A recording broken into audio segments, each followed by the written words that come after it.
weather finally cleared up here in Florida. Last couple days we've been having like rain with hail, like the size of golf balls. And today it's super windy, but surprisingly at the beach it's not as windy as it is outside of the beach. The wind seems pretty calm, but outside of the beach, when you get onto the mainland and stuff, the wind is like 30-40 miles per hour gusts. I didn't really plan on coming to the beach today. Was just driving around, decided to stop over and take a nap in the micro camper, and it actually did very well. Had both fans running. It's probably about 84, 86 degrees out here in Florida right now, and I decided since I'm at the beach, I might as well go for a walk. It's been about 2-3 weeks since I was here last walking. I wanted to come here more often, but the weather just hasn't been good enough. But after that really crazy storm this morning, it seems like it's cleared up very nicely.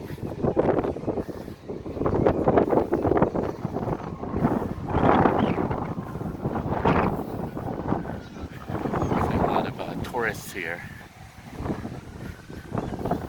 You can tell the tourists because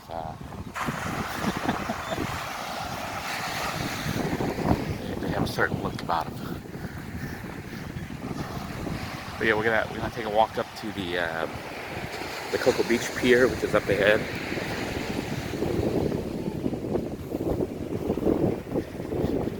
But I just bring you guys along with me, those of you who want to watch the beach. I think maybe I'll bring my gimbal next time. I'm just using the selfie stick, so the video might be a bit shaky as I walk. But I do have that gimbal that I've only used so far when I was in Las Vegas. I think maybe I should bring that to the beach, get some better quality videos.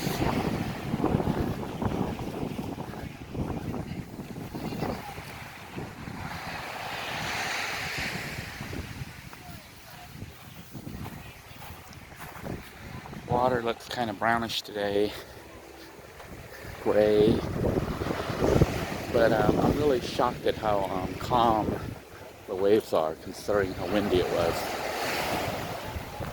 I mean, the beach hardly had, I mean, it's got a breeze here, but it's not like what it is just over there, a couple hundred or a couple thousand yards away from the beach. The wind is like really strong over there, but here beachside it's like weird. It's really calm. I am so not dressed for the beach. I'm in jeans and tennis shoes. Wasn't really planning on coming here, but I will go ahead and take advantage of being here, and the plan is to walk up to the pier and then back. So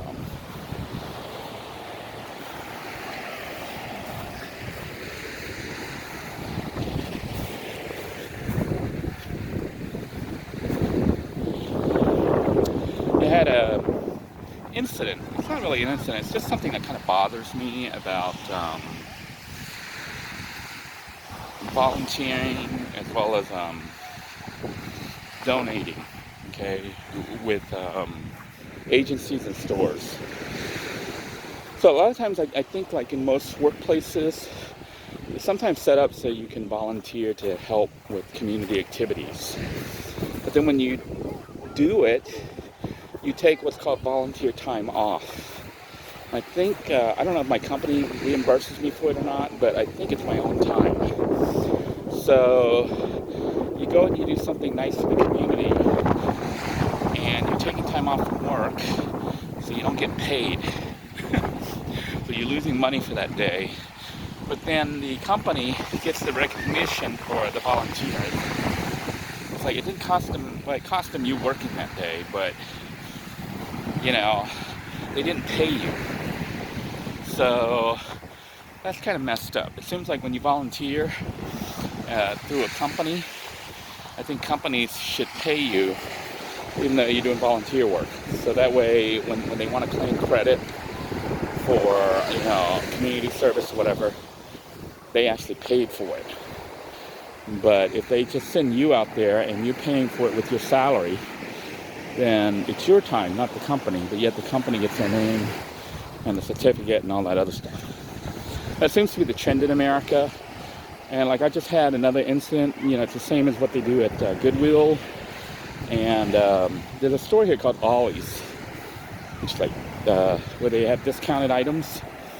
And when you go to buy the item and you check it out, they say, would you like to round that up to the nearest dollar? And then they supposedly use the money for charity. But I'm looking at it and I'm like, hey, I'm struggling to pay my bills and stuff, but you're asking me to round up, but your company won't even match what I donate. For example, I went to buy, I bought some beef stick ends at Ollie's today. 2 packets for $4.99. Since it was a food item, they didn't tax it. It came up to like $9.98. $9.98. And then the lady says, sir, would you like to round it up to $2? 2 cents, making it even $10 to donate to charity? And I said, yeah, I would if you guys would donate. You can put the $2 in mine, but how come Ollie's doesn't match it? I said, well, I don't know.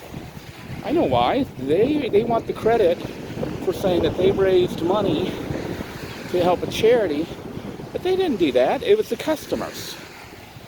So I get a little annoyed at companies doing that, and then trying to say that they're doing good things, when the reality is all that donation money from Walmart or from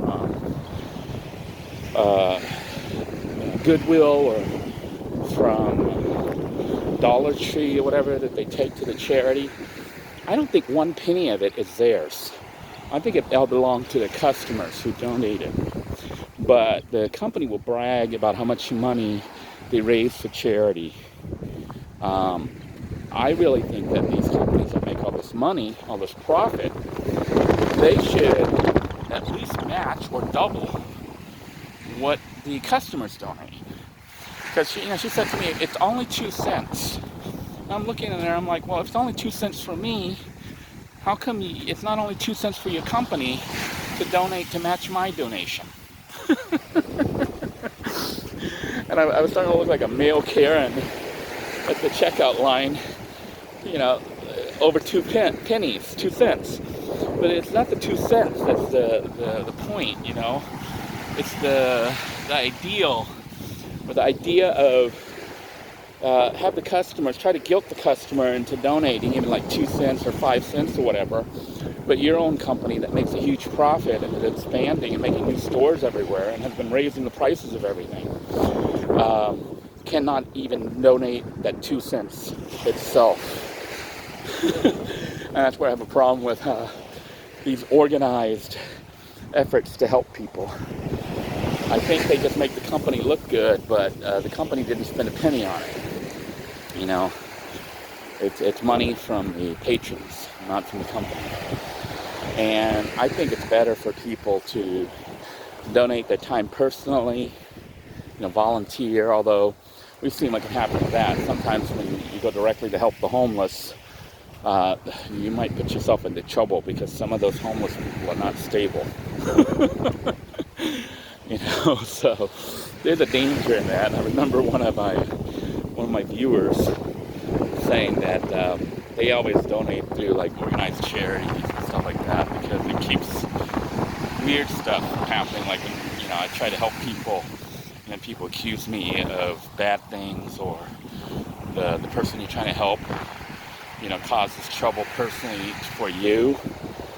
So I've been kind of keeping low because of that. I'm getting tired of dealing with other people's drama. I've gone through a lot of drama on my own end. I'm in the process of, retiring here soon and moving on with my life, trying to return to some normalcy and being able to do things just for fun, not, on a struggle to survive every day. So it's kind of important to me not to create more drama for myself. And as a result, I haven't been out as much, helping people directly. I have been volunteering for like beach cleanups and other stuff like that. Whoa, I almost got wet here. I haven't been volunteering directly. I haven't been like putting myself directly in contact with the homeless or, with that kind of situation. I've been volunteering to pick up trash on the beach, and I have been giving money to Ollie's, but it annoys me that Ollie's wanting to match my 2 cents, because I say it's only 2 cents to round up. If it's only 2 cents, how come your company can't do that as well? That's what I say. Yeah, beach is interesting today. There is a lot of pebbles and shells and stuff that have washed up. It is really, really calm.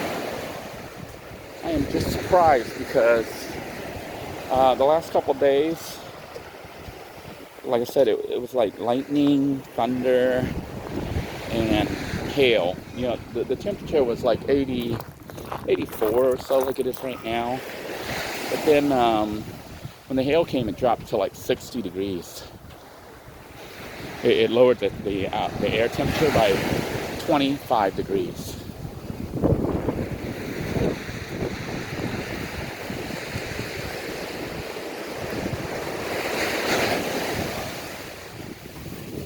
Some of you might be wondering if I walk like this every day.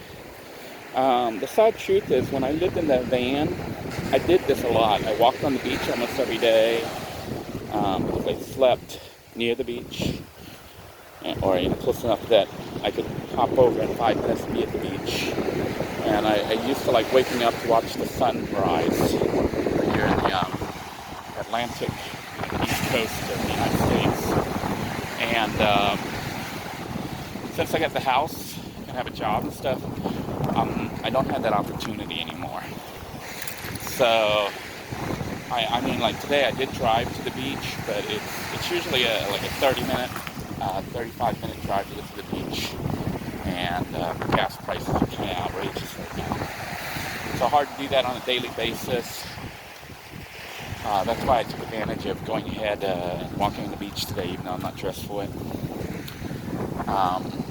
As a result of that, I had been gaining some weight, which ended up being an issue when I showed up, for my semi-annual exam with my doctor. And afraid of my diabetes getting worse. So he started putting me on all sorts of meds, which I'm not taking. So the reason I'm not taking it is I decided that I don't want to. I looked up the medication that you take for like cholesterol and all this other stuff that's supposed to help you control your weight and your diabetes. The problem with the medication is they tend to make you have to keep taking them over and over and over. You can't, once you get on the medication, you can't stop. If you stop the medication, then, I think you'll get fat again or whatever, exponentially, like, because your body no longer knows how to process that stuff. It requires the medication to help process. So what I did was I started dieting and trying to force myself to walk more again, like I did when I lived in the van. But unfortunately, I don't get to walk on the beach. Like, I love walking on the beach. This is like awesome. But because of the distance and the time involved, I've had to scale back. So I've been walking around the neighborhood in the evening when I can. Probably about 3 or 4 times a week I try to walk. I don't know how far I walk, but probably about a mile and a half, maybe 2 miles. And the reason I'm doing that is to try to keep my metabolism up, because I've been eating less. So I used to eat about 3 or 4 meals a day. I've started fasting. So now I eat about 2 meals a day, close to each other. Like I eat salad for breakfast at about 7 a.m. And then I have a follow-up lunch, brunch, which usually has rice and meat and some other stuff. But I've cut the amount of rice that I eat by about 2/3. I eat about 1/3 as much rice as I used to, white rice, because I'm trying to cut down carbs. And now I do kind of cheat because I've been buying, which brings me back to Ollie's. I've been buying the packets of beef sticks, you know, the beef ends. They sell these big, huge bags of beef sticks that are like basically remnants from where they cut long beef sticks at a certain length, and then they have leftovers. So they bag the leftovers into one big, huge bag and sell that as beef ends, beef stick ends. So I've been buying that from Ollie's, and then I eat that throughout the day, which is kind of bad because it's got a lot of fat in it, a lot of cholesterol, but you know, it is protein, and I think it's working. I feel like I'm losing some weight. So far, I think I'm losing about 1.5 pounds, 1.5 pounds on average every week, which isn't, you know, I mean, you could lose about 1.5 pounds to 2 pounds is what they say you should safely do. So for now, I'm going to keep it like that. I hope to continue to lose like 1.5 pounds every week. The goal will be to try to go down. I think the last time I weighed myself, which was kind of scary, I was at 219 pounds. I'm 5'10", 219 pounds. And then I weighed myself again, I think about a week or so ago, and I was about 215, 214. So I lost about 5 pounds in about 3 weeks. I'm hoping that like I continue to lose 1.5 to 2 pounds every week. If I can do that, then we should be on mark or on goal. You know, my goal is I'm going to try to get back down to about 185. I think that would be a good weight for me. But I have never weighed like 185. I was, you know, always like really light. When I was in the military, I couldn't get past 155, 156 with my weight, and I was trying to gain to 180, 185, and I couldn't get to it. Or 165. I remained at 150, 154. Then when I got out of the military, I got fat like real fast and went past 185. Some beads here, which is trash. Somebody's little party beads there, little plastic beads. But we are over at the Cocoa Beach Pier, and we have walked here from Ron John's beach access. This is where all the tourists come.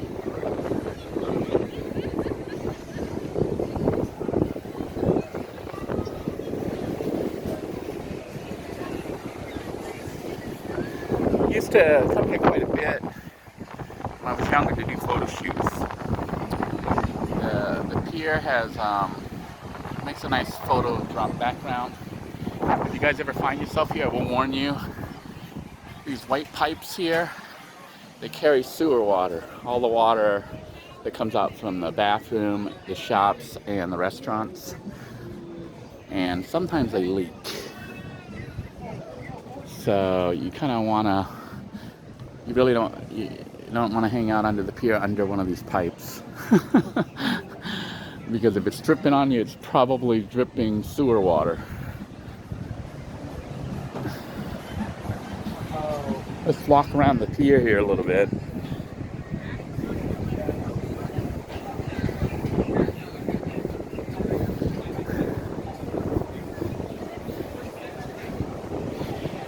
Now, Cocoa has started charging parking. So to park around here at the pier, you have to pay to park in their parking lot. And then on the sides, they have meters. But if you want to get free parking like I did, what you want to do is you want to drive. If you're coming here from what they call the beach line, 520. The beach line, that's 520. That's 528. If you come here, you'd be on 520, and you want to head south onto US 1. I mean A1A. So you go from 520 to A1A, take a right, and about a block down the road, you're going to see a turn for Ron John's. You drive between Ron John's and a hotel called the Four Seasons. It's called the Four Seasons, 4 Point or something like that. But you do that, and you can either park in that parking garage behind that hotel for free. It's multi-story. Or if you continue down straight through and go to the left behind Ron John's, there's parking there. But if you continue past the Ron John's parking lot, behind the store, and go straight ahead, there's another parking lot owned by Ron John's, and it's big like this one, and it's free. So if you park at that Ron John's behind Ron John's there, right near the beach, it's free. Otherwise, if you go on 520 straight through to the parking, there's parking for the park, and it's like $20 for the day. I think they charge $5 an hour, $20 for the day. So you save yourself $5 to $20 by parking behind the Ron John's store to get free beach access to Cocoa Beach. And from there, if you do like me, you can walk from that end all the way up here to the pier, which is all free. I mean, the shops and stuff aren't free, obviously, but walking here, people watching, it's all free.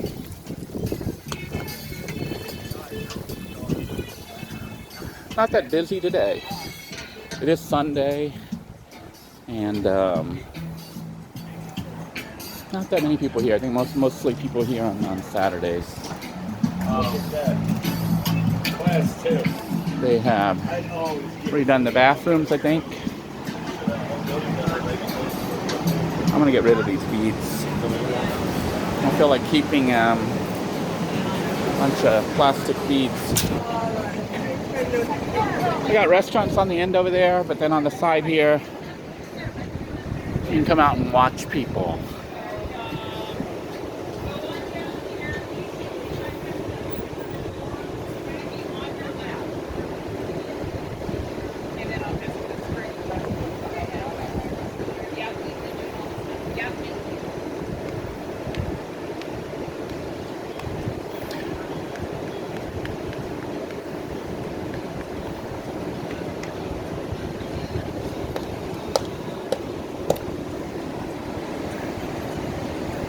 The pier itself has a lot of different shops and food places, restaurants, as well as food booths. I don't know if the side building over there still sells ice cream, but they used to sell ice cream over there.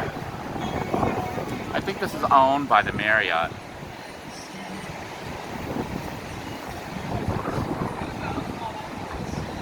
Anyway, I think I'm going to go ahead and sign off for now. And prepare for my walk back to the car. This is my plan to control my diabetes, which is getting out and walking at least 4 or 5 times a week. And what I do is now I walk around the block around my house. It's not as scenic as here, and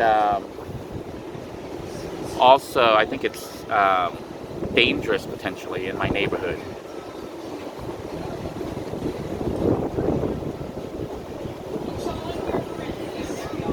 Hope you guys enjoyed this video. If nothing else, hopefully you enjoyed the scenery. Have a great day, everybody. Bye-bye now.